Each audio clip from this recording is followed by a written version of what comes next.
నమస్తే అండి, నేను రజాక్. షింజితా ముస్తఫా ఈ పేరు కేరళలో మారుమోగిపోవడమే కాదు, సోషల్ మీడియా వ్యాప్తంగా కూడా ఈ పేరు చాలా భయంకరంగా వైరల్ అవుతా ఉంది.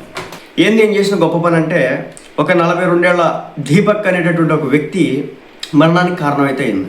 ఏమంటే ఒక ఇన్స్టాగ్రామ్ రీల్ బాగా వైరల్ అయింది. మేబీ వైరల్ అవడం కోసం ఆయన తీసుకున్నట్టుంది. వైరల్ అయింది. ఒక బాగా రద్దీగా ఉన్నటువంటి ఒక బస్సు. ఆ బస్సులో అనేక మంది అమ్మాయిలు, అనేక మంది పెద్దవాళ్ళు అందరూ కూడా నిలబడ్డారు. బస్సులో ట్రావెల్ అవుతూ ఉన్నారు.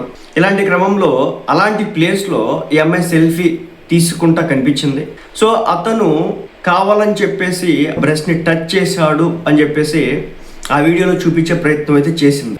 దీంతో ఆ వీడియో బాగా వైరల్ అయింది. దాదాపు మిలియన్స్ కొద్ది వ్యూస్ అయితే వచ్చినాయి. అతని మీద ఈ సమాజం అంతా కూడా తీవ్ర స్థాయిలో మండిపడింది. ఆమె ఒక్కటే కాదు, ఆమె వీడియో చేసింది. ఆ తర్వాత సమాజం మొత్తం నుంచి తీవ్ర స్థాయిలో ఆయనకి వ్యతిరేకత వచ్చింది. ఇలా ఎలా చేస్తాడు, ఇది ఎంతవరకు సమంజసం, ఇది పద్ధతేనా? కరెక్టే. మీరు అక్కడ చూడండి, అతను నుంచున్నటువంటి ప్లేస్లో చీమ అక్కడ నడవడానికి కూడా దారి లేదు, దోమ వెళ్ళడానికి కూడా దారి లేదు. అలాంటి ప్లేస్లో ఈమె సెల్ఫీ ఓపెన్ చేసుకుని చూస్తూ ఉంది. అదేమంటే ఆయన నన్ను రుద్దుతున్నాడు, ఆమె వెనక్కి జరగవచ్చు కదా, వెనక్కి జరిగితే కూడా వస్తే అరే ఇతను కావాలని చేసి అనొచ్చు. అంత రద్దీగా ఉన్న ప్లేస్లో ఈ విధంగా చేసాడు అన్నది ఎంతవరకు కరెక్ట్ అంటే ఇదే భయపడుతున్నారు. రెండు, మరి అక్కడ ఉన్నటువంటి గవర్నమెంట్ మరి ఏం చేస్తుందో తెలియదు. మగవాళ్ళకి కొన్ని సీట్లు అంటే మగవాళ్ళ ఎంట్రీ ఒకవైపు నుంచి, ఆడవాళ్ళ ఎంట్రీ ఒకవైపు నుంచి ఉండాలి కదా మనలాగా. అలాగే కొన్ని సీట్ల వరకు పరిమితం కావాలి కదా. మన ఆంధ్రాలో అయితే కనుక మగవాళ్ళకి ఆడవాళ్ళకి సపరేట్గా ఒక మధ్యలో ఒకటి ఏర్పాటు చేసినారు. ఆ విధంగా చేయాలి కదా, అలా ఏం చేయరు అనమాట. కానీ ఏంటంటే జనం సొమ్ము మాత్రం దండుకుంటూ ఉంటారు అక్కడ ప్రభుత్వాలు. అది కేరళ ప్రభుత్వం. కేరళలో ఏమున్నప్పుడు అది సిపిఐ సిపిఎంలో ఏముంటాయి అనమాట. అది పక్కన పెడితే ఈ ముస్తఫా చేసిన పని తీసుకెళ్ళింది చక్కగా, అసలు నవ్వుతూ ఉంది, ఇకిలిస్తూ ఉంది, అక్కడ చక్కగా వీడియో రికార్డ్ చేస్తూ ఉంటే చూస్తూ ఉంది. ఆయన ఏమైనా కావాలని చెప్పి అలా చేసినట్టు లేదు. ఆయన వెళ్తూ ఉన్నాడు, చేయైతే టచ్ అయింది. టచ్ అయిన మాట వాస్తవం, చూడడానికి కొంచెం ఇబ్బందికరంగానే ఉంది. కానీ అక్కడ అమ్మాయి ఏం చేయాలా, వెంటనే వెనక్కి జరగడమో, అతని నుంచి దూరంగా ఉండడమో చెయ్యాలి. అతను దూరంగా ఉండి ఆ వీడియో తీసుకోవాలి. సరే, ఆ అమ్మాయి వీడియో తీసుకుంది కూడా తప్పు పట్టట్లేదు. నేను తీసుకొని ఎవరికి ఇవ్వాలి? ఫస్ట్ నీ దగ్గర ఒక కాపీ ఉంచుకొని నువ్వే తీసుకెళ్ళి పోలీస్ స్టేషన్లో కంప్లైంట్ ఇవ్వాలి. సరే ఇది ఇలా జరిగింది పోలీస్ స్టేషన్లో ఇస్తే కనుక వాళ్ళు రియాక్ట్ అవ్వకపోతే అప్పుడు నువ్వు సోషల్ మీడియాకి ఎక్కినావంటే దానికి ఒక అర్థం ఉంది. అలా కాకుండా వీడియో తీసుడు, పెట్టుడు, సోషల్ మీడియాలో సర్క్యులేట్ చేసుడు, దాని మీద కొన్ని లక్షల మంది స్పందించుడు, ఆ స్పందించడంతో ఆ విషయం కాస్త ఆ వ్యక్తికి తెలియడం. అతని పేరు దీపక్ అంట, 42 ఏళ్ల వయసు అంట.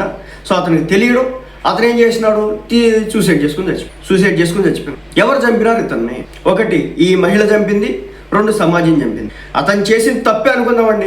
ఆడపిల్లల వైపే మనం మద్దతు ఇద్దాం, మగవాళ్ళ వైపు వద్దు. ఎందుకంటే ఈ రోజున సమాజం అలా ఉంది కాబట్టి ఆడపిల్లల వైపే మద్దతు ఇద్దాం. వాళ్ళు ఎలాంటి బట్టలు వేసుకోవచ్చు, వాళ్ళు నచ్చినట్టు ఉండొచ్చు, వాళ్ళు ఇష్టం వచ్చినట్టు చేయొచ్చు. మనం ఏం తప్పు పడడానికి లేదు. ఇక్కడ వాళ్ళ వైపే మనం ఉందాము. కానీ ఇక్కడ మనం చెప్పేది ఏంటంటే, ఒకవేళ ఇతను ఇలా చేస్తూ ఉంటే రికార్డ్ చేసినటువంటి వీడియోని తీసుకెళ్ళి ఎవరికి ఇవ్వాలి? పోలీసులకి ఇవ్వాలి. మరి పోలీసులకి ఎందుకు ఇవ్వలేదు? దీని మీద అసలుకి అంటే తీసుకొచ్చి వైరల్ చేసేసినారు. రెండోది, అతను బ్లర్ ఏమైనా చేసినారు అతని విషయంలో అంటే బ్లర్ కూడా చేయలేదు. నిజ నిరూపణ జరగాలి కదా. అతనికి సంబంధించినటువంటి అది కూడా తీసుకునేవాళ్ళు కదా పోలీసులు. ఆ తర్వాత అతను ఏదో ఒకటి చేసేవాళ్ళు కదా, చేయలేదు. నెంబర్ 1 ఆ అమ్మాయి చేసినటువంటి తప్పు అది. నెంబర్ 2 ఏంటో చెప్తే చూడండి. నెంబర్ 2 ఏంటంటే సమాజం అంటే ఆడవాళ్ళకి చిన్న దెబ్బ వచ్చినా, చిన్న నొప్పి వచ్చినా చాలా పెద్దదిగా కనిపించేటువంటి ఈ సమాజంలో ఎక్కడ విన్నా నేను, ప్రసాద్ బెహ్రా అనుకుంటే ఒక మాట చెప్తా ఉంటాడు. ఒక ఇంటర్వ్యూలో ఒక అమ్మాయి కనుక ఒక అబ్బాయి దగ్గర నుంచి వాటర్ బాటిల్ తీసుకుందంటే కనుక అప్పుడు సమాజం ఎలా చూస్తుందంటే, ఓహో ఈ అమ్మాయి వాటర్ బాటిల్ తీసుకుంది, అలాగా మంచిగా దాహం అవుతుందేమో, దాహార్తితో ఉందేమో అనే విధంగా. రెండు, ఇప్పుడు ఆ అబ్బాయి కనుక వాటర్ బాటిల్ ఇవ్వలేకపోతే కనుక నువ్వు ఆ అమ్మాయికి ఒక వాటర్ బాటిల్ ఇచ్చి నువ్వు ఒక సొంతంగా ఒక వాటర్ బాటిల్ కొనుక్కోలేనటువంటి స్టేజ్లో ఉన్నావా అంటే సమాజం ఎలా ఉంటుంది, ఎటైనా తిరిగిద్ది అనమాట మగవాళ్ళ విషయంలో. ఇక్కడ అదే జరుగుతాయి. ఏమైంది, అది వీడియో తీసినవారు వీడియో తీసుకెళ్ళి చక్కగా పోలీస్ స్టేషన్లో కంప్లైంట్ ఇవ్వచ్చు, లేకపోతే కనుక దానికి సంబంధించి మీడియా ఛానల్కి ఎక్కొచ్చు, అది సెకండరీ. కానీ డైరెక్ట్గా ఇన్స్టాగ్రామ్లో పెట్టేసి పైగా అమ్మాయి ఎగ్జాక్ట్గా మీరు చూడండి ఫేషియల్ ఎక్స్ప్రెషన్స్ ఉంటాయి కదా, ఒక డల్గానో లేదంటే ఒక బాధపడినట్లుగానో ఒక ఇబ్బంది పడుతున్నట్టు ఎక్కడ కనుక కనిపించదు. నాకు వీడు ఎట్లయినా టచ్ కావాలా, వీడు ఎట్లా టచ్ అయితే నేను అట్లా వీడియో తీసుకుంటాను, ఆ వీడియో తీసుకొని నేను పోస్ట్ చేస్తాను, దాని మీద వ్యూస్ కొడతాను. నాకు ఇదే ఇంటెన్షన్ కనిపిస్తుంది నాకైతే. సో ఇతను వచ్చేసి ఏదో సేల్స్ మేనేజర్గా పనిచేస్తూ ఉన్నాడంట కేరళలో, diet by suicide after women. So ఈమె కారణంగా ఇతను చచ్చిపోయినాడు.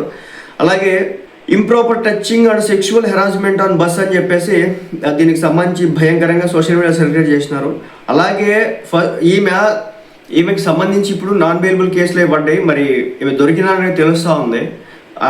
మొదట ఈమె అబ్స్కాండ్ అయింది, అంటే ఇక్కడ నుంచి తప్పించుకొని పారిపోయిందంట. మరి కేరళ గవర్నమెంట్ మరి గట్టిగా పట్టుకున్నట్టుంది, ఎందుకంటే దేశవ్యాప్తంగా వైరల్ అయినటువంటి పరిస్థితి, దేశవ్యాప్తంగా వైరల్ అయింది. సో దీంతో ఈమెను వచ్చేసి తీసుకెళ్ళి ఇప్పుడు లోన్ వేసినట్టున్నారు. అయితే ఇక్కడ ఇంకోటి అండి, సోషల్ మీడియా చాలా ఘోరంగా ఉంటుంది. ఇప్పుడు నిన్నటి వరకు ఆయన తిట్టారు భయంకరంగా, నీకు సిగ్గు లేదా, మానవం లేదా, అభిమానం లేదా, లేకపోతే ఇంట్లో ఆడవాళ్ళు లేరా, నీకు అసలు మనుషుల నుంచి ఇదా దరిద్రమా అని చెప్పేసి తిట్టారు. తిట్టిన తర్వాత అతను చచ్చిపోయిన తర్వాత ఇప్పుడు ఆమె తిడతా ఉన్నారు. ఏమని తిడతా ఉన్నారు, నువ్వు ఏదైనా చేయాలనుకుంటే పోలీస్ స్టేషన్లో కంప్లైంట్ ఇవ్వాలి కదా, ఈ విధంగా నువ్వు సోషల్ మీడియాలో పెట్టడం కారణంగా నేను చచ్చిపోయినాడు అని. అంటే నడవలేని నాలుగు ఎటైనా తిరిగిద్దని చెప్పడానికి ప్రత్యక్ష ఉదాహరణ ఇదే. ఎటైనా తిప్పేస్తారు మనకు నచ్చినట్టుగా. కాబట్టి ఈ విషయాల్లో కొంచెం జాగ్రత్తగా ఉండండి. అది అబ్బాయిలైనా అమ్మాయిలైనా తప్పనిసరిగా ఇలా తీసుకునేటప్పుడు ఒకవేళ నిజంగా ఇంటెన్షన్తోనే అతను చేశాడని కనుక అనిపిస్తే కనుక ఈ రోజున ప్రతి ఒక్కరు కూడా రియాక్ట్ అవుతారు. అతను పక్కనే నిలబడి, ఆ అమ్మాయి పక్కన ఇంకో అమ్మాయి నిలబడి ఉంది, మరి ఆ అమ్మాయి విషయం, మరి ఈ అమ్మాయి ఇలా అమ్మాయిని టచ్ అవుతుంది కదా, ఆ అమ్మాయి ఇలా అంటుకుంటుంది కదా, వెనకాల అమ్మాయి టచ్ అవుతుంది కదా అమ్మాయిని, మరి ఆ అమ్మాయిని నువ్వు అలా సెల్ఫీలు దిగొద్దా? అంటే ఒక అమ్మాయి వచ్చేసి అబ్బాయిని టచ్ చేస్తే తప్పలేదు, కానీ ఒక అబ్బాయి వచ్చేసి అమ్మాయిని టచ్ చేస్తే తప్పు అనేది ఇక్కడ ఈమె ఎస్టాబ్లిష్ చేయాలనుకునేటువంటి అంశం. సో దీంతోనే తప్పనిసరిగా చర్యలు తీసుకోవాలా ఈ మీద. మరి ఏ కేసులు పెట్టారో తెలియదు. మరి ఆ కుటుంబం చూస్తే చాలా రోధిస్తున్నటువంటి పరిస్థితి. ఎందుకంటే ఆ అబ్బాయికి సంబంధించి పిల్లోడు ఒక కొడుకున్నాడంట, అలాగే ఆ ఫాదరు, అలాగే ఫ్యామిలీ మెంబర్స్ వీళ్ళంతా కూడా కన్నీరు మున్నీరు అవుతున్నటువంటి పరిస్థితి. పెద్దవాళ్ళు అంటే కొడుకు అందొచ్చి చూసుకోవాల్సినటువంటి వయసు, 42 ఏళ్ళు అంటే ఇంకా తల్లిదండ్రులను చూసుకోవాల్సినటువంటి వయసు. మరి ఈ వయసులో ఆమె పెట్టినటువంటి క్షోభ కారణంగా రోడ్ల మీద తిరగడానికి ఏం లేదండి, సోషల్ మీడియా అటు ఇటు తిప్పేస్తుంది అనమాట క్షణాల వ్యవధిలోనే. సో ఆ ట్రాప్లో పడ్డామంటే కనుక అయిపోతాం అనమాట. వ్యూస్ కోసం కక్కుర్తి పడితే కనుక ఇది ఇలాగే ఉంటాయి బతుకులు. మళ్ళీ చెప్తున్నాను, ఇలాంటి సంఘటన ఎక్కడ జరిగినా సరే వీడియోలు తీసుకోండి, తప్పు కాదు. ఎవరైనా వీడియోలు తీయండి, తప్పు కాదు. కానీ తీసిన దాన్ని తీసుకెళ్ళి ఫస్ట్ పోలీసు వాళ్ళకి ఇవ్వండి. మీరు పోలీసు వాళ్ళకి ఇస్తే కనుక వాళ్ళు రియాక్ట్ అవ్వకపోతే కనుక అప్పుడు ఎక్కడ సోషల్ మీడియాకి, అప్పుడు మీ దగ్గర ఒక పత్రం ఉంటుంది కదా, కేసు ఉంటుంది, రిజిస్టర్ చేయడం కోసం వీళ్ళది ఉంటుంది కదా, లేదంటే కనుక ఇళ్ళకి దారిలో ఎవిడెన్స్ తీసుకుంటారు కదా, ఇలా పోలీస్ స్టేషన్కి వెళ్ళాను వీళ్ళు రెస్పాండ్ కాలేదు, సో అందుకోసం వచ్చేసి నేను సోషల్ మీడియాలో దీన్ని పెట్టాను. సో నా తప్పు అయితే ఏమీ లేదు. ఈ విధంగా సోషల్ మీడియాలో ఈ విధంగా గ్రౌండ్లో అంటే బస్సుల్లో హెరాస్మెంట్ జరుగుతుంది మహిళల మీద అని చెప్పేసి చెప్పడం తప్పు కాదు, ఒక రిపోర్టింగ్ చేయడం తప్పు కాదు. కానీ ఇంటెన్షనల్గా ఆ వీడియో కంప్లీట్గా నేను చూసినప్పుడు ఎస్ అతను టచ్ అయిన మాట వాస్తవం. కానీ ఏంటంటే ఆ మహిళ అక్కడ కావాలని నన్ను ఎప్పుడు టచ్ చేస్తాడని చెప్పి చూసినట్టయితే నాకైతే అనిపించింది, ఎప్పుడు టచ్ చేస్తాడా, ఎక్కడ టచ్ చేస్తాడా అని చెప్పి. టచ్ చేస్తే చాలు నేను ఆ వీడియోని తీసుకెళ్ళి వైరల్ చేసేద్దాం అని చెప్పేసి కూర్చున్నాము. సో ఇలా ఉన్నారనమాట కొంతమంది మహిళలు. ఇది సమంజసం కాదు. ఈ రోజున ఒక కుటుంబం రోడ్డును పడింది. చెప్పా కదా, ఒక తండ్రి, ఒక తల్లి, ఒక భార్య, ఒక కొడుకు, వీళ్ళంతా కూడా ఆ వ్యక్తి మీద ఆధారపడినటువంటి ఫ్యామిలీ అంతా కూడా ఈరోజు రోడ్డును పడినటువంటి పరిస్థితి. మరి దీనికి సమాజం ఏం సమాధానం ఇస్తుందో చెప్పాలి. దీనికి సంబంధించి జస్టిస్ ఫర్ దీపక్, ఈమెకి సంబంధించి ఈమె పారిపోయిందని చెప్పినా కదా, మరి ఈమె దొరికిందని చెప్పేసి అంటున్నారు. సో బిఎన్ఎస్ యాక్ట్ గట్టిగానే పెట్టినట్టున్నారు. సో సెక్షన్స్ వచ్చేసి బిఎన్ఎస్ యాక్ట్ 108 కింద ఈమెకి సెక్షన్స్ పెట్టడం అయితే జరిగిందనమాట. అయితే మరి ఇవి ఎంత పెద్ద సెక్షన్సో, మరి ఈమెను ఏ విధంగా ఏదో మెడికల్ కాలేజ్ అంట, పోలీస్ స్టేషన్ మెడికల్ కాలేజ్ అంట ఇక్కడ పెట్టారంట. సో మరి ఈ సెక్షన్స్ ఎంత గొప్ప సెక్షన్సో, ఏమాత్రం వీళ్ళు తీసుకుంటారో, అక్కడ ఏమాత్రం నడిచిద్దో కూడా నమ్మకం లేదు. ఒకటైతే చెప్తా ఫైనల్గా, ఇది కేవలం 2 రోజుల ఇష్యూగానే చూస్తారు. కానీ ఏంటంటే గుర్తుపెట్టుకోండి, మగాళ్ళు ఎవరైనా సరే, ఆడవాళ్ళు చిన్న వీడియో తీసి వదిలినా కానీ మీ జీవితాలు రోడ్డున పడిపోతాయి, మీ కుటుంబం రోడ్డున పడిపోతుంది. కాబట్టి ఆ విషయంలో కొంచెం జాగ్రత్తగా అయితే ఉండండి.